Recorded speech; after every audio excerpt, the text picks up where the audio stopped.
سعد بن ابی وقاص رضی اللہ عنہ نے بیان کیا کہ نبی کریم صلی اللہ علیہ وسلم حجۃ الوداع میں میری عیادت کو تشریف لائے۔ میں اس وقت مکے میں تھا۔ حضور اکرم صلی اللہ علیہ وسلم اس سرزمین پر موت کو پسند نہیں فرماتے تھے جہاں سے کوئی ہجرت کر چکا ہو۔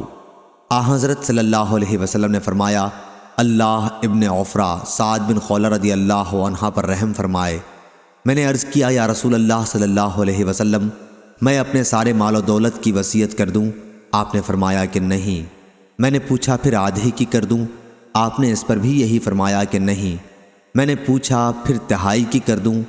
آپ صلی اللہ علیہ وسلم نے فرمایا، تہائی کی کر سکتے ہو، اور یہ بھی بہت ہے۔ اگر تم اپنے وارثوں کو اپنے پیچھے مالدار چھوڑو تو یہ اس سے بہتر ہے کہ انہیں محتاج چھوڑ دو کہ لوگوں کے سامنے ہاتھ پھیلاتے پھریں۔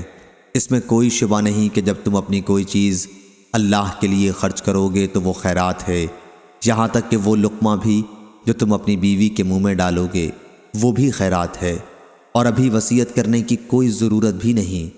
ممکن ہے کہ اللہ تعالیٰ تمہیں شفا دے اور اس کے بعد تم سے بہت سے لوگوں کو فائدہ ہو، اور دوسرے بہت سے لوگ اسلام کے مخالف نقصان اٹھائیں۔ اس وقت حضرت سعد رضی اللہ عنہ کی صرف ایک بیٹی تھیں۔ صحیح بخاری حدیث نمبر 2742۔